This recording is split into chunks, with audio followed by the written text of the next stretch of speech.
Hi, and welcome to the March 2026 issue of IGIE.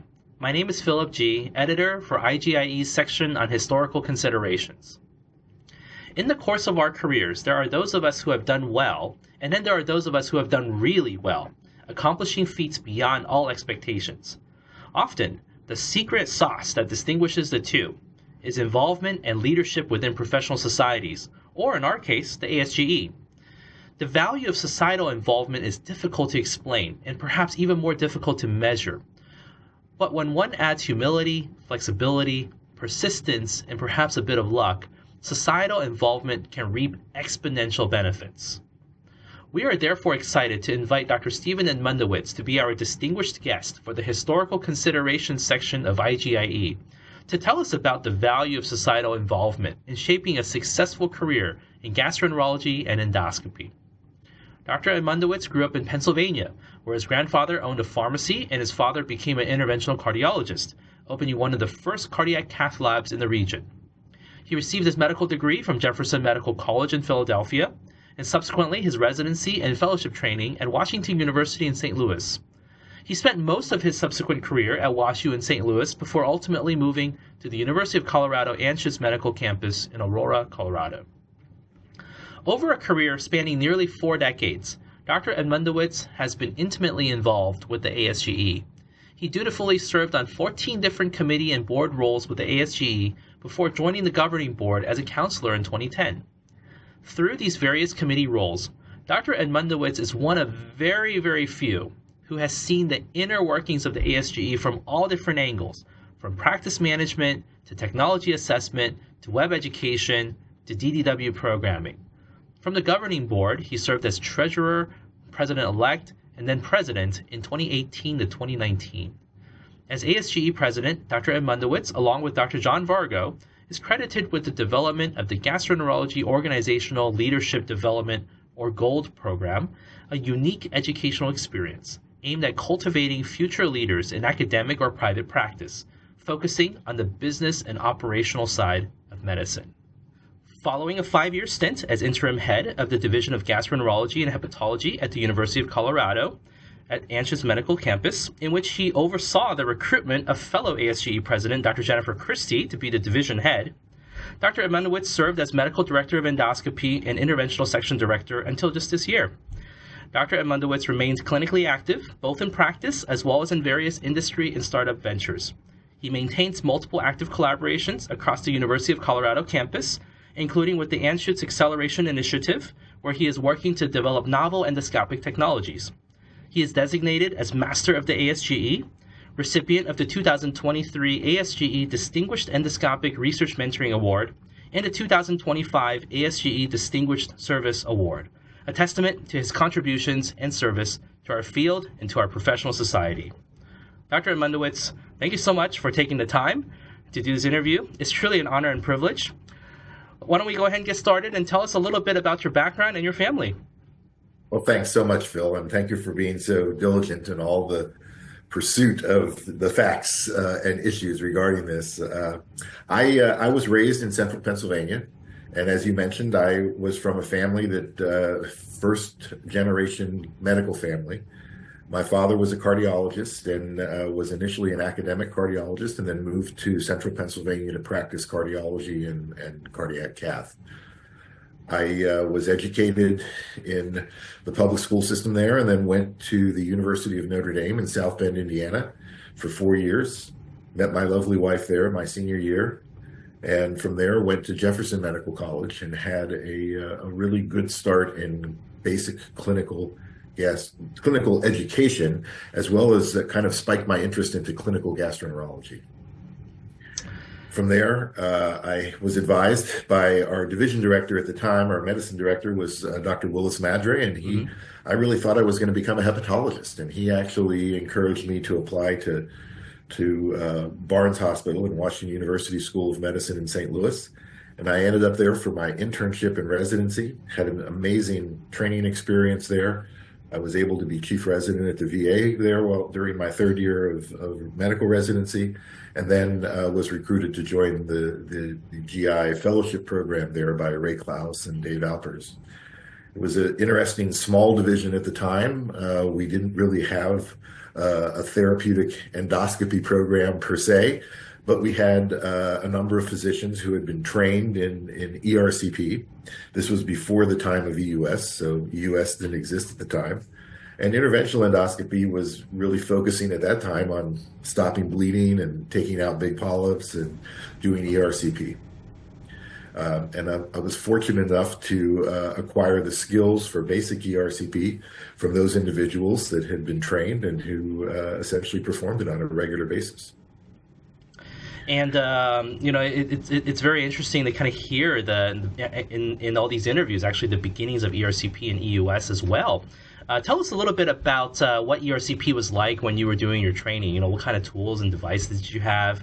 Who did the training? When did you guys do the cases? Even, endoscopy units were not quite as efficient as they are today, even though we may complain about it and not realize that. Absolutely not. I mean, it was, when I look back at it now, I think some people would describe it as barbaric. We were assigned a fluoro room in radiology at 1 p.m. in the afternoon that we could use until 4:35, and then we had to shut it down. We had fiber optic instruments with a teaching head. So at best, 2 people in the room could see what was going on, but not 3. So it was difficult. We eventually got a video camera system hooked up to it so the nurses could actually see what they were doing with the devices. The tools were really primitive. I mean, we had standard catheters, a ball tip catheter, a straight catheter. There was one sphinctertome that we used to use. It, was not wire guided. You had to cannulate with the sphinctertome and perform your incision. There was one 0.35-inch wire that was not insulated. It was not, coated in any way. So you had to be careful how you use that. And we would make plastic stents out of tubing and, cut them to the appropriate size, put slits in them, steam them and make shapes in them. And it was really pretty basic. Not to mention, were the patients even asleep? That's the hard part. I mean, they were sedated with, initially Valium and maybe some Demerol and then Versed and fentanyl, but it was not the way we perform sophisticated anesthesia now. And Yeah. It was a learning experience. The thing that was interesting is that pretty much everybody was learning at the same rate because all these new tools that were coming out were disseminated across the country at the same time. So new catheters, new guide wires, balloon dilators, things that no one had really had any experience with previously. And so it kind of reset the bar in terms of everyone doing ERCP again. Right, and it's very interesting, actually. Like, I was just thinking about this as you were telling me that I just realized that the advent of anesthesia and deep sedation and propofol actually was a major enabling technology for our field. I think it was. I think it really was. Now, we used to do things that were a little different. Interestingly, we found that droperidol was a very effective anesthetic for ERCP. And so we kind of got into the phase of understanding that we really needed to keep our patients comfortable during these procedures.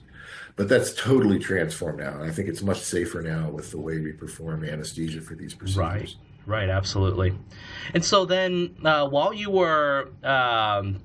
I think EUS came along sort of towards the tail end of your training and towards the beginning of your professional career as an attending. Tell me a little bit about then, how did you pick up EUS? Who taught you? Where? And about your early experience with EUS. Yes, it's very interesting. The EUS had become available in the late 1980s. I finished my training in 87, was a faculty member in 88. And as part of my negotiations with the division, I told the division director that, look, we needed to be more on the cutting edge of technology. I wanted the hospital and the institution to commit to, acquiring EUS technology for us. And they did. And we got one of the first radial sector scanners in the Midwest, and it was a beast. Probably about a 15 millimeter endoscope that had a rotating ultrasound transducer on the end of it. And I basically had great support from the Mallinckrodt Institute of Radiology. So I went to a couple of the endoscopy courses that were available to learn EUS. Mike Sivak had started doing his EUS course at that time.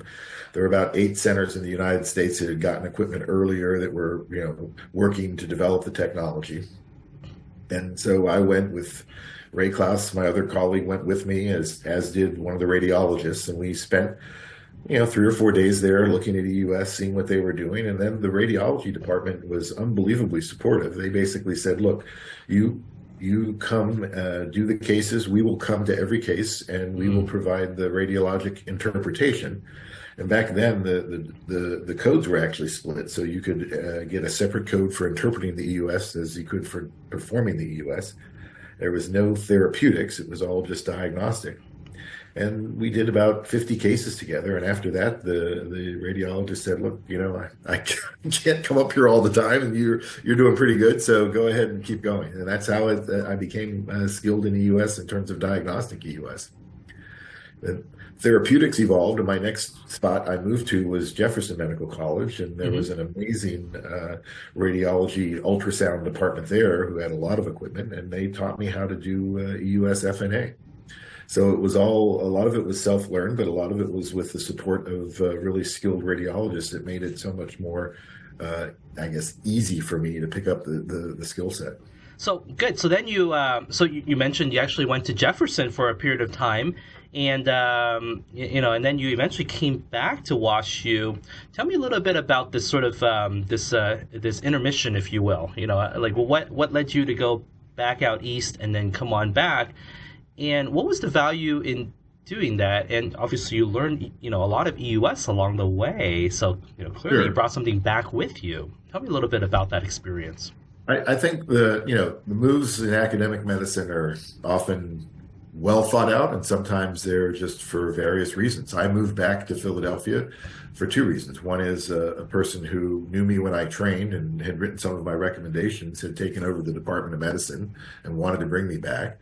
The second thing was my family was still centrically located around Philadelphia, Harrisburg, and my wife's family's on the Jersey Shore. And we thought, as our children were in their, young grade school years, it would be good to bring them back to be closer to family. I picked Philadelphia just because I thought I knew the health system and the medical environment there, and it turned out to be a good move. Jefferson's a great institution. Unfortunately, I hit the city at about a time when there was a lot of constraints in terms of healthcare expansion, and then there was a very significant move by the Allegheny Health System from Pittsburgh to move into Philadelphia and start acquiring institutions. And that really, for about a 5 to 6 year period, really shook up the medical environment in Philadelphia.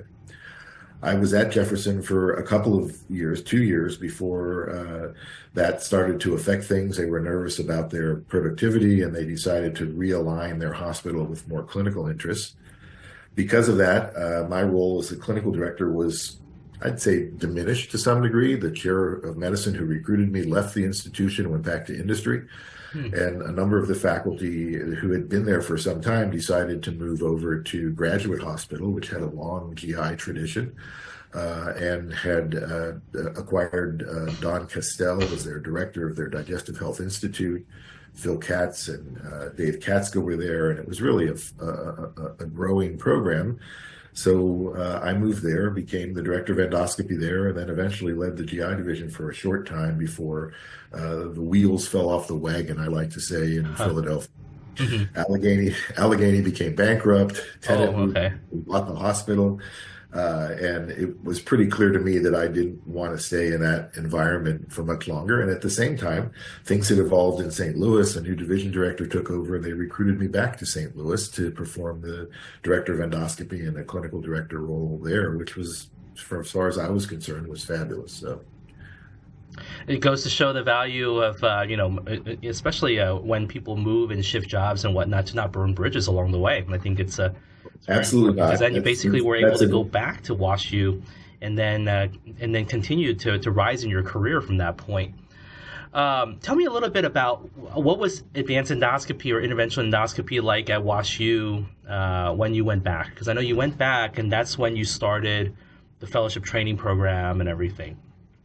We started the program, and it became clear that they needed to make some investment into the facility, so to speak. The facility was really designed to be a screening colonoscopy, screening flex sig facility with Oh, wow. small rooms, lots of them to screen for colon cancer. And so I was able to convince the hospital to combine some of those rooms to make a dedicated interventional room. I designed it to have a teaching design with essentially a workstation that was in the room but separate from the actual work area. We got our first fixed fluoro unit in there, and that room became a workhorse. I mean, we were doing 1,500 ERCPs a year in one room, and it was In one room. in one room. We switched from, as you had mentioned previously, monitored Versed fentanyl type of anesthesia to propofol, and had the anesthesia department convinced that they would come up and provide services for us. And that really changed the game in terms of our ability to be productive. We had a separate dedicated EUS room, and we were able to perform a large number of EUS procedures at the same time. So it worked out to be a great situation for flow through and for patient care. I was fortunate enough to have some partners that had actually arrived almost at the same time I did. Srini Janalagada had trained in Toronto and was right, I guess, a couple months ahead of me in his arrival there. And then we hired Riyad Azar, who had trained at BIDMC, to come and join us. And the three of us really decided that, okay, we have to take this to the next level. How are we going to do it? And we're going to start an advanced fellowship, and we are going to start a live course, and we're going to really train people how to do EUS and ERCP and interventions at that time. And by then, FNA was starting to come around as well. FNA was fully established by the time I went back to Barnes, and quite honestly, it had really changed the game in terms of the diagnosis of pancreatic cancer and other malignancies that previously were just very difficult to diagnose. Right. So we found the institution saw, I think, our worth very quickly. The hepatobiliary surgeons we worked with were very pleased to have us back there, and we just started being extremely productive.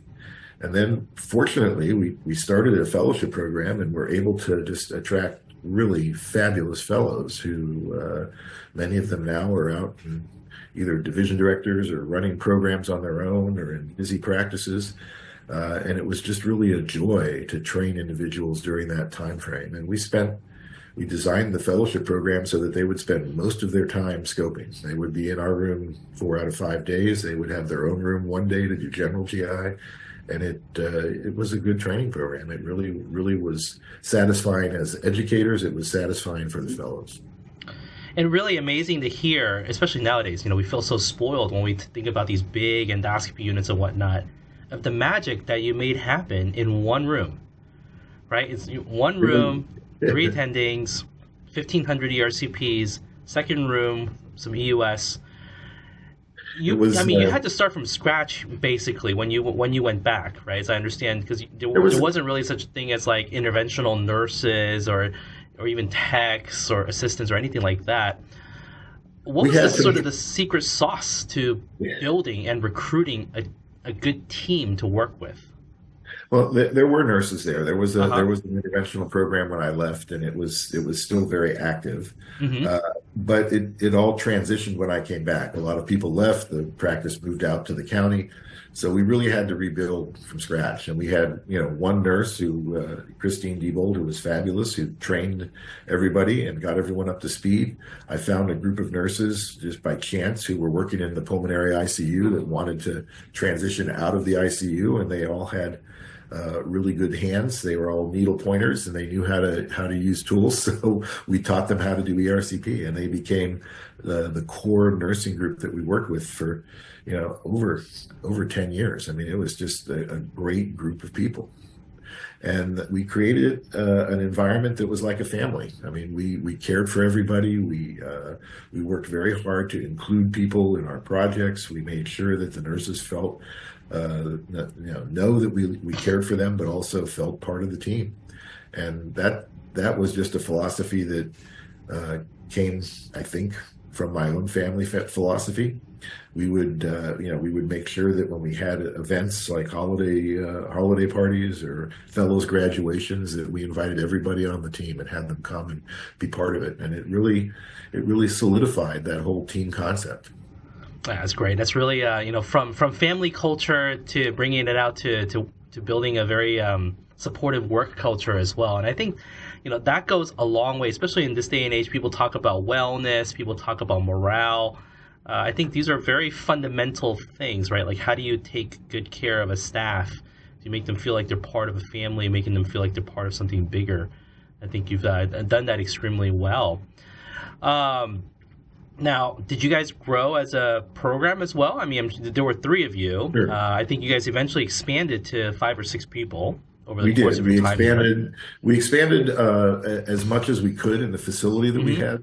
We also acquired another hospital out in West County and built a small program there as well. So it allowed us to hire additional faculty. We had not only fellows that we had trained previously that wanted to come back, but had individuals from outside the institution. So, we hired Dan Mulledy, Ferris Murad, Dana Early joined us from Kansas City. It was really a bigger group, and we found ourselves to be, doing some really cutting edge things. So it was a fun time to do clinical research in the space, present at national meetings, and to actually move the field forward. Did you eventually run out of space, and that's when you decided to take off for Colorado? That was always a struggle with the hospital because we were space constrained, and they had committed past a certain point, it becomes physical. Right, it became physical, and they kept saying, "Oh yes, we're going to do this, we're going to do this, we're going to build," but they kept pushing it off. And I was getting into my 50s, and I said, "You know what? I can't wait another 5 to 10 years for this hospital to decide to really build the program." And there were some unfortunate circumstances that occurred in Colorado with Yang Chen passing away from malignancy, and they had a wonderful facility there. And there was an opportunity to go there. And so I interviewed and looked at the position and thought this would be a good landing zone for myself, my family. My children had all left the house by that point in time, and they really didn't have an interest in coming back to St. Louis. And Denver was a place that I've always enjoyed because of the hobbies that I have. So it was a logical move, and it turned out to be a fabulous move. I mean, I can totally picture this because I had interviewed at University of Colorado for training before too, and I remember it's probably the same thing. You go from a small unit, and then you go interview there, you're just blown away by how big and how state-of-the-art the facilities are. So I can totally picture this. So then you were at University of Colorado, and then you spent 5 years as the interim chief there, and then eventually recruited a fellow colleague, Jennifer Christie, as well. Tell me a little bit about, about that whole experience with running the division, how that came about, and I suppose you're quite glad to pass that off to Dr. Christie at this point. I was at the time. I was asked to be an interim division director when Hugo Rosen, our division director that recruited me, moved to USC as the chair of medicine. So he promoted and went that direction. There was really not a lot of other individuals in the division of gastroenterology that were at the professor level. So I was asked to be the interim, and then we thought this would be like a 6-month commitment, and I was totally fine to do that, to hold the fort down while things happen. Unfortunately, it's a good lesson for individuals accepting interim positions that it led to the moving on of the chair of medicine, which made it very hard to find a substitute for the division director because no one wanted to take the position until they knew who was going to be the chair of medicine. And then, unfortunately, COVID hit and really changed all of our lives. Right. So that 6-month commitment became 5 years, 3 months, and 3 days. So you counted days. So at the end of it, I had a wonderful, just a truly wonderful faculty that we had grown together there, and I really wanted to make sure that they didn't get lost in the shuffle. And I really felt that the institution was going to come back and be really strong. And we did get a new chair of medicine who was from Michigan and was very, very strong in terms of mentorship and growing the programs, and basically gave me the opportunity to run the search committee for the GI division. And we were fortunate enough to have great candidates, and we were fortunate enough to attract Jennifer to come out. And I knew Jennifer from my interactions with the ASGE and the governing board, and she's done a fabulous job so far, and it's been absolutely a joy to have her there. What's it like with two presidents under one roof? Because that's unique to you guys. I think it was kind of happenstance. Both of us kind of ended up getting recruited there. It's good. I think we both have a devotion to the ASGE. We understand the benefit of societies and how they can affect our careers, as well as the whole field of gastroenterology. So I think it's a good thing. And that really kind of helps to segue us to what I wanted to talk about with you and to have two presidents under one roof, the devotion that you guys have to professional societies. I would love to hear, and I think a lot of our audience would love to hear more about the ASGE, about its inner workings, but really specifically about the benefits of society involvement. You've served with the ASGE for over 3 decades, with all different committee roles, board roles, chair roles, and then eventually governing board and the presidency. But let's start from the beginning. How did you first get involved with the ASGE? Who got you in? I was very fortunate. I had a small group of faculty that were involved in the national societies.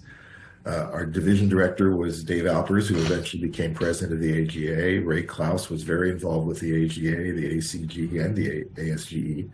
And Gary Zuckerman, my endoscopy mentor, if you will, was dedicated to the ASGE in his own way in terms of working on GI bleeding and other projects. And there was no real pressure to direct me to one society or the other, but it was pretty clear that I was an endoscopist. I became an interventional endoscopist, and the Endoscopy Society was the ASGE. So that's how I got aligned with the society as the one I wanted to pursue the most. I'm still a member of the other two societies, but I've really been most active with the ASGE. And then I think the beauty of it was, getting in touch with the main office and applying to be part of a committee. And I applied for a year, I think 2 years before I was given a position, and I was given a position on the Tech Assessment Committee. And Mike Kimmy was the chair of that committee at the time, and just did. He was a mentor. He basically guided the committee members in terms of how they would, what they should do, how they should grow things. I was successful in some of the things I wrote and helped the committee with, and got recognized as someone who really wanted to participate in the society and the committee structure. So thanks to him and to the members of the committee, I mean, it was a bit of a different world back then. I mean, we used to meet person at different locations. You'd be sitting in a room, in a conference room together with these world experts, and as a young faculty member, it was very impressive. And to hear people and interact with people who had much more experience than I did, I really started to develop a little bit of a mentorship group that was outside of my institution, but was much further along than I was. It's very interesting because it's such a different world from, you and I, we're doing this over Zoom. And it's so interesting to see how things have changed. But, you're talking about formerly committee meetings were all in person. Who was on your committee, by the way? Do you still remember who was on that initial committee? Brett Peterson was on the committee, as was David Carlock, as was a number of other individuals who'd gone on to be president of the ASGE, and it was a strong committee. It was nice in the way the ASGE, tried to mix young, academically inclined versus private practice inclined gastroenterologists. So we got to interact with a whole group of people that would work hard on these projects and really try to make things worthwhile for the society. Very good. And then from your first committee service, then what how long was the service, and then what other committees did you then join afterwards? Yeah, the term at that time was about 3 years. And then, if you wanted to participate in another committee, you'd let the committee chair know or write to the office and say, hey, I still want to do this. And so I got moved around quite a bit. Everything. What were some of your favorite ones? Well, I think tech or some assessment, of the more interesting ones. Yeah, tech assessment was the first. I think that was probably one of my favorite ones because I've always had an interest in technology and being able to do, deep dives into things like what's happening in electrosurgical generators or stenting and stuff was always exciting. I think the most educational experience I had was on the practice management committee, going to visualize what actually happens at the RUC and the CPT meetings and how new technologies, fight to get codes and how do you get a new technology supported. I was on those committees at the time when, radio frequency ablation for Barrett's esophagus was coming through the process. And, it became very apparent that this was a technology that was going to change the way we manage Barrett's esophagus. But to see literally the roadblocks that were set up by these committees to stop this technology from going forward was very frustrating. And it made me understand the whole, I guess, political aspect of medicine in America and coding and reimbursement. So that was exciting. I enjoyed working with some of the specialty committees looking at different technologies. I enjoyed working with the membership committee and trying to determine how we were going to grow the membership of ASGE. I think every little committee, every committee I worked on gave me a slightly different window to look through to see what the society was trying to do. And it's been fun because I've seen not only how the committees work and how they really change the society, but how the society has changed over the years and how focused it's become in its direction and in its mission, really to improve patient care and patient safety through endoscopic technologies. And that's really a tribute to the ASGE and what they've done.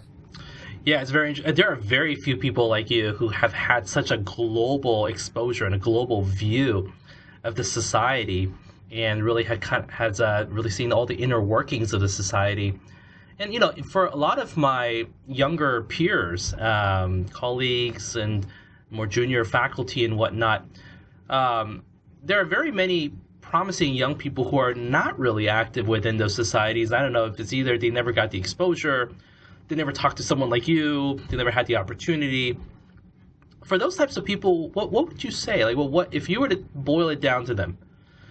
What did they have it for them? Like, what's the value of being a part of all this?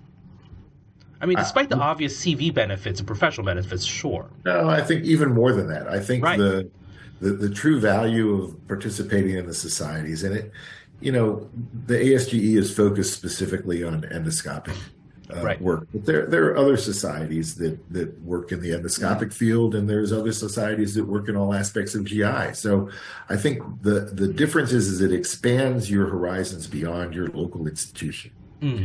And you may have moved a little bit and seen different institutions, but to see it at a national and international level, it is a different perspective. And you suddenly get input from individuals who are doing different things. And they may be further along in their career. They may be younger than you in their career, but they have a different approach to disease processes, to endoscopy, to techniques, to procedures.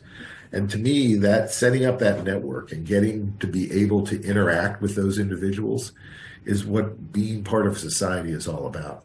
Because then when you come to a point where you have a question or you're not sure, what should your institution be doing, you have these resources that can give you a perspective from outside your neighborhood to say, you really should consider this. This is the way we did it. And it's very helpful to put all that together, and it helps your career to grow as well. Does journal work, is journal work regarded as similar to committee work within the ASGE structure, or is the journal family completely kind of separate from the ASGE and all of its committees? Yeah, I spent time on the journal, as you know, as associate editor as yourself. I think it's a wonderful experience, and I think everybody should do some journal work for two reasons. One is it keeps you on the cutting edge. You get to see where people are working, where the technology might be going. And you learn to critically review papers and understand what's being published and whether, whether a paper actually has merit or not. Right. Is it going to really change the world, or is this just another publication that isn't going to contribute? I think the way the ASGE does their journal, it is almost like a separate committee. Mm-hmm. And you can be involved in the journal not only as the part of the actual editorial process, but you can also be on the editorial review board. There's lots of things you can do to help the journal be stronger. And it is a good experience in terms of meeting other individuals who are inclined and who understand how to review manuscripts and how to promote technology in the space. Obviously, as editors, we have to also motivate our reviewers and reward them as well for their work. Yes, that was a major issue. I think I still owe a lot of my friends favors for offering to review papers. I think I have a whole lifetime of people to pay back at this point. Absolutely. From your first committee service, how did you then advance within the society? Like, you eventually became chair of a committee. How did that come about, and what does being a chair of a committee entail that's different than just being an ordinary rank-and-file member of the committee? Yeah, I think if you look at my process through the ASGE, it was probably longer than most, and it was because the committees were evolving while I was involved with them. Mm-hmm. I think there's a direction in leadership that changes. Some of the committees got stronger. They wanted different people to lead them. So I felt like I was getting a good experience seeing the committee structure, but I wasn't really the chair of a committee. Only one person can be the chair, obviously, and you may have 10, 14, even 16 people on a committee. So that process is a bit of a selection process that is based primarily on the staff members' recommendations and the outgoing committee chair's recommendations. And it's usually awarded to someone who's been very productive on the committee and really tried to move things forward. I think a lot of it also is chance. I mean, if you look at all the societies, there is a pyramidal structure where you have many people at the base, and it eventually pinnacles down to a smaller number of people that go into the leadership track. And I did this without any obvious intention of becoming a leader. I never thought that I would migrate up to the governing board or even president of the society when I started this whole process. And it was only after I got to interact with the people that were on the different committees and on the governing board that I kind of kept moving up. Mm-hmm. And I'm very grateful for that. I feel very fortunate that maybe I was at the right place at the right time. I became a member of the Web Education Committee when it was going to be a focus of the society. I directed that committee and became the chair of that committee due to some transition that occurred. The previous chair moved up to the governing board. And then I was asked to move up to the governing board after I did that for a couple of years. And in reality, that committee eventually got dissolved. So, everything changes as we go through our evolutions of technology and societies, and you never know what's going to happen when you get into these situations. So was that the first committee that you chaired? That was the only committee that I chaired. That was the only committee you chaired. Yeah. So so I guess tell me a little bit about, you alluded to this earlier in terms of the ASGE tries to balance out its members of the committee between private and academic and whatnot. What is the structure of a committee? Like, how do you guys choose how many people to have on the committee and who to put on the committee? Because I would imagine, like you said, you spent 2 years asking for a committee role, and then it wasn't until like the third time that you actually got yourself your first committee role. So how do people, from the other side, right? How do you choose amongst various candidates? What does the ASGE look for? Well, I think to be fair and to understand this, there are more applicants for the committee spots than there are spots to put people into. Absolutely. So this becomes a real challenge. Right. This challenge by history and by process has been delegated to the incoming president-elect. Mm. So that person's job that year is basically to sort through all these applications and try to find spots for all of these individuals that want to be on the committees. And that sets the stage for when they're president, they have identified people who are on the committees and know how to work. The other thing that's different is that the different societies have different roles for their committees. Uh-huh. So the ASGE, maybe unlike the other two major societies, really relies on the committee members to define the process, what work is going to be done in those areas, and to get the work done. Okay. So the committee chair has a mandate from the board, let's say, that the governing board says that we want you to focus on this project, but they do 4 or 5 different projects. So the other projects can be picked by the committee itself. They then present those to the governing board and say, hey, we think we need to have a new document about this. And then the governing board either approves it or not. So they give direction, but it really is led by the committee members. The individuals that are trying to get on a committee, I think the advice I would give them is that understanding that there's not enough spots for everybody, give the incoming, the president-elect a choice, give them 3 or 4 or 5 committees you'd be willing to serve on. Highlight your expertise of why you think you want to be on this particular committee. Why is that something that drives you or motivates you? And be persistent. I know when I had the task of assigning this, it was very sensitive to, okay, how many of these members have tried to get on a committee for more than 2 years? Mm-hmm. And we focused on getting them spots first because they were really persistent and they wanted to be part of the society, and we wanted to give them that opportunity. So it will happen eventually. I think that's still the case. The committee structure has changed a little bit in that it's now mostly virtual, and you're working with others, but at a distance. But you still have that interaction and getting to meet your members and getting to meet the committee chair and the staff members and working through problems that really help the society. And then from the committee, then there's committee chairs, and the committee chairs sounds like they report up to the governing board. That's correct. Tell me about what is the governing board of the ASG? Like what comprises this board, and what do the people do? Like what are the different roles? The way the ASG has been structured over the decades is that the governing board is the force that really, like any board, sets the direction and the tempo for the society. They are responsible for dealing with the issues that come up during the year in terms of problems or urgencies, but they also set the tone for where the society is going and what the society should be looking into. All the members of the governing board have been on the committee structure and have been committee chairs. Okay. And the way the governing board is selected, typically, and I think this is true of all the members that are on the governing board now, is that they've chaired a committee, they've presented to the governing board, they've interacted with the governing board either virtually or in person, and then when the governing board cycles, which is every year, 2 members come off the governing board, 2 new members come on. They pick from the group of committee chairs that year or the year before in the last couple years who've had experience and move them up to the board. I see. And then the governing board meets quarterly.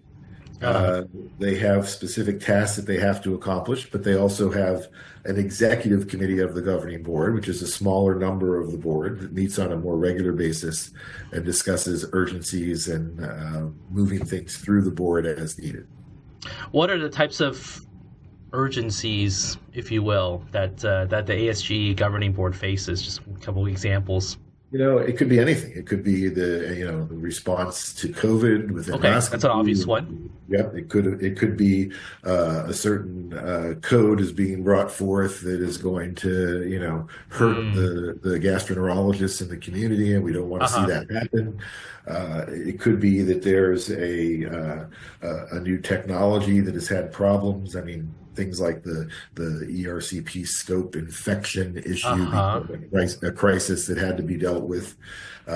There's always political issues in terms of cuts in reimbursement and payments that the governing board has to respond to. There could be, publications that come out that have been problematic that the governing board has to make a comment on or write a letter about or change things. So they're really globally looking at everything endoscopy, everything in the GI space, and when issues come up, they're alerted to them and asked to respond. Very nice. And within the governing board, there are other, roles that kind of rise up to the level of the presidency. So, for example, the secretary, the treasurer, the president-elect. So, what do those people? What are their roles? Yeah, the roles are actually somewhat complex. The secretary probably has the most complex role, and that's designing and contributing to Digestive Disease Week and really designing the program in collaboration with the president. The president of DDW that year wants to have a certain direction in their presidential plenary. The whole process of reviewing abstracts, getting input from different committees, the abstract selection committees about who should be presenting what symposium should be put together, where we're gonna have the space to do this. So the secretary has a very busy job. The treasurer has a busy job, but in a different way, particularly now with really strong financial assistance at the societies. So the treasurer works with the staff financial officers to put together the budget.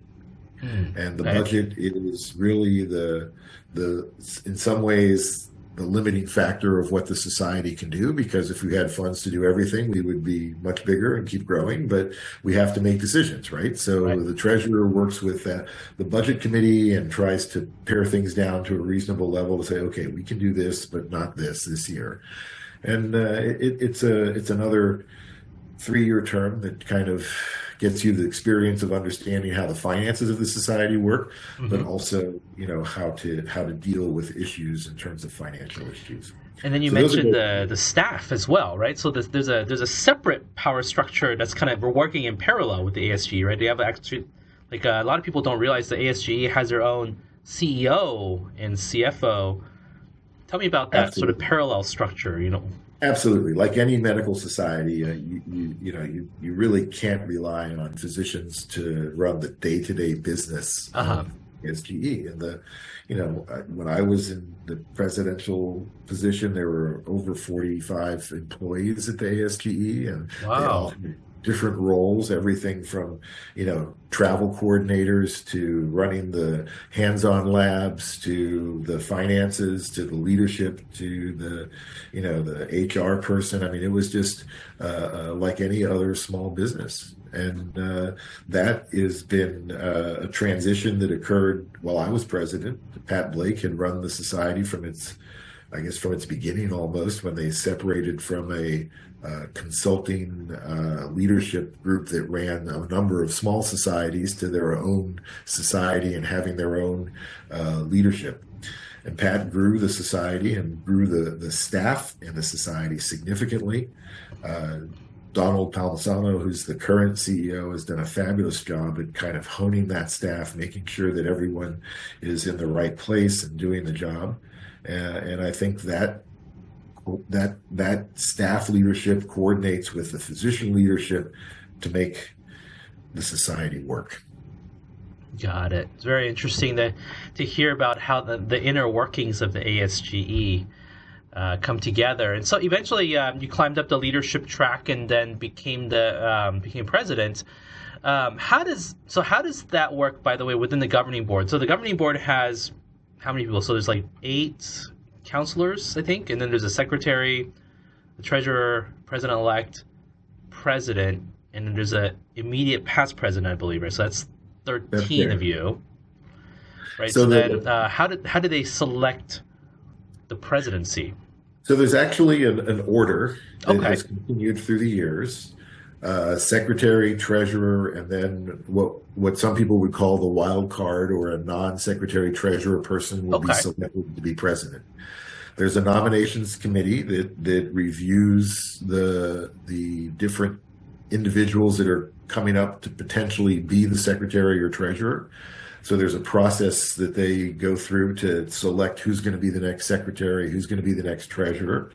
And then there's a process for looking for individuals who've either, almost everyone, I think, has been on the governing board, but has come off without being a secretary or treasurer, and they're brought back to be the president-elect and then president. So I don't believe there's ever been a president who didn't have a governing board experience. And most of the governing board members have already had the fellows or the committee experience and committee chairs. So you have pretty experienced people that have gone through the society and understand how it's worked over the years. And then that alternating cycle of secretary, wild card, if you will, treasurer, wild card, if you will, keeps the mixture going and keeps the leadership changing. Very good. So you basically went through as treasurer, right? And you were treasurer, and then to the presidency. Tell us about being president. I think everyone wants to know what that's like. It's a 1-year commitment. That 1 year passes by very quickly, I'm sure. Although I'm sure, depending on what kind of urgencies you dealt with, it could pass very slowly. Did you have a plan in mind for what you wanted to accomplish? Yeah, I had some idea of what I wanted to do. I was fortunate enough to, every president typically has a program that they want to advocate for and see if we can support for at least that year and sometimes for longer periods of time. A lot of it had to do with the finances and making sure the building was being paid for and making sure the society was staying relevant. A lot of it had to do with individual things that came up during the presidency. As I said, the CEO transition was a big thing that was going to change the way we had done business for some time. There was discussions with other societies about mergers. There were other things that came up that really, defined how the society should go forward. For my project, I was fortunate enough to work with the secretary of the ASGE, which was John Vargo, who was following me in the leadership pathway just because it's shorter as a treasurer. And the idea we had was to develop kind of a mid-career leadership development program and to put our resources together so that program would last for at least a couple years, if not longer. And it's lasted since I was president, so that's been really exciting. And John and I decided that there's a total gap in leadership development for individuals who do what he and I did, which is run endoscopy facilities and clinical practices in GI in the academic world. So we built this program designed for anyone who was in a leadership position, whether it's in their large private practice or in a hospital system or in an academic center, to acquire some of the skills that are necessary to be a good leader in the space and to have an understanding of, what goes into coding, what goes into development of new technologies. And I'm happy to say it's been very successful. I'd like to see it continue. Like all programs, it requires finances. So we're working with the ASGE now to see if it'll continue, but hopefully it will.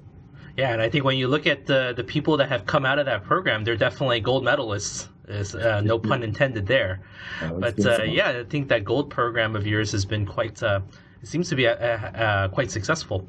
And I have a leadership question for you, actually.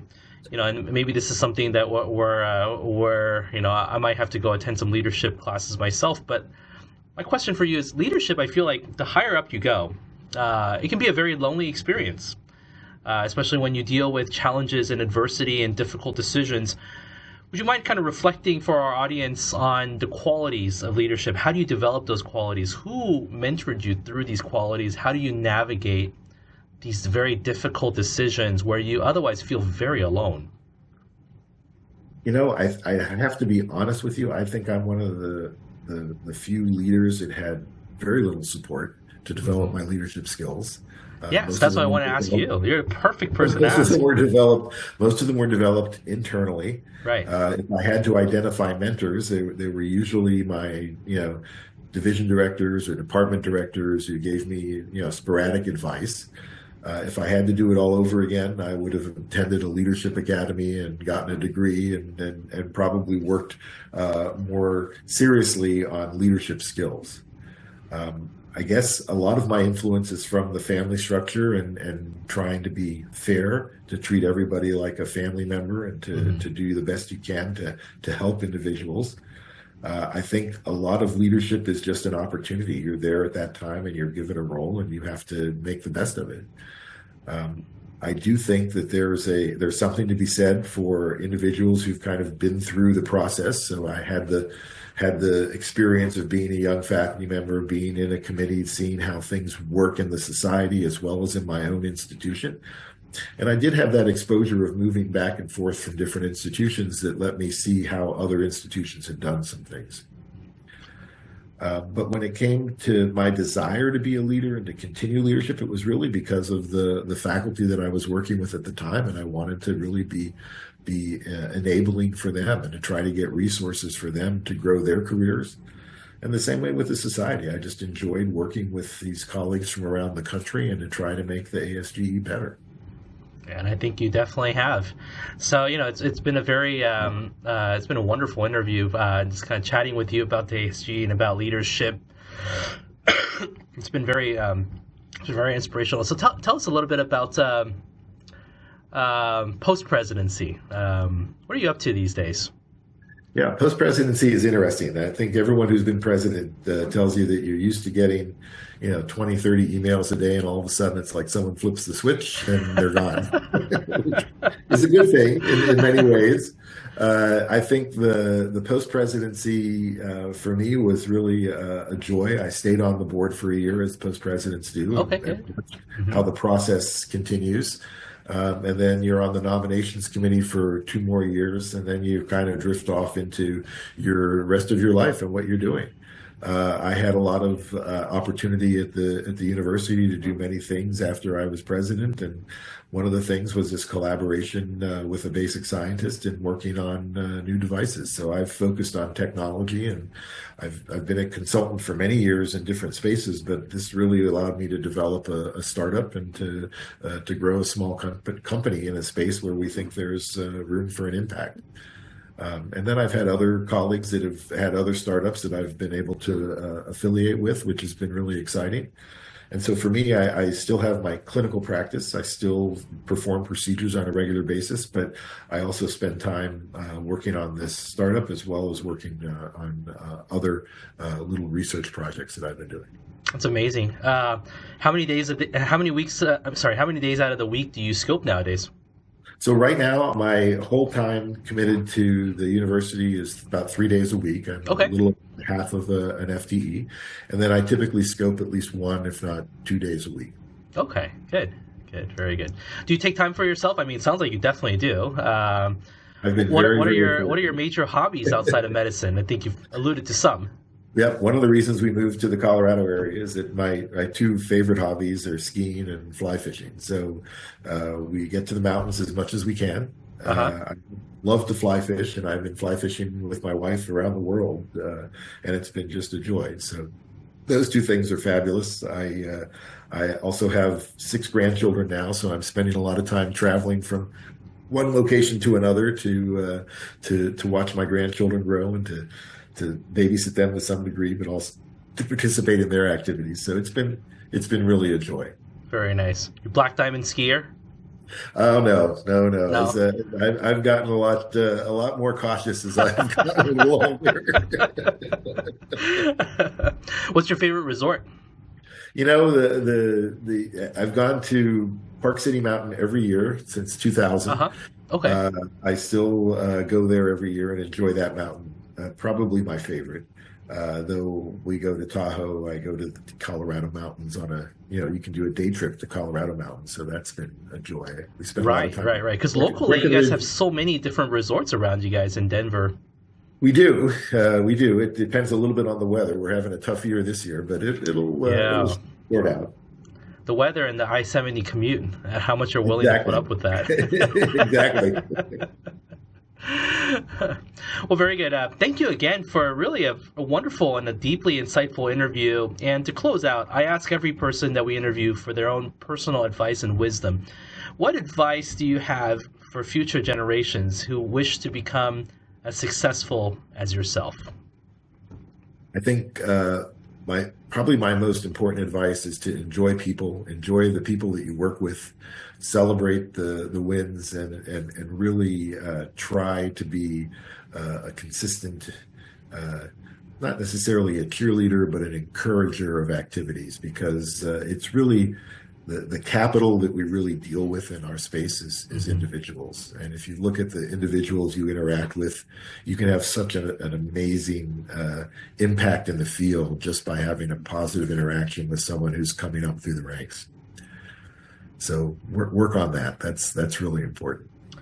That's excellent words of advice. It's really the fundamentals of servant leadership. It's been very heartwarming to hear how there's really been a central theme throughout this interview of servant leadership and of culture. And it really kind of even goes back to personal values, family culture, bringing that to the workplace and using that to support colleagues who we really kind of view, as our own friends and family in the professional world. So again, thank you so much for this wonderful interview. I really, really enjoyed spending the time with you today, and we'll look forward to seeing this out. Bill, I'm looking forward to working with you again in the future. Thank you so much for taking the time to do this. Anytime, my friend. Thank you so much, and have a great rest of your day. You too. Take care, Phil. Thank you.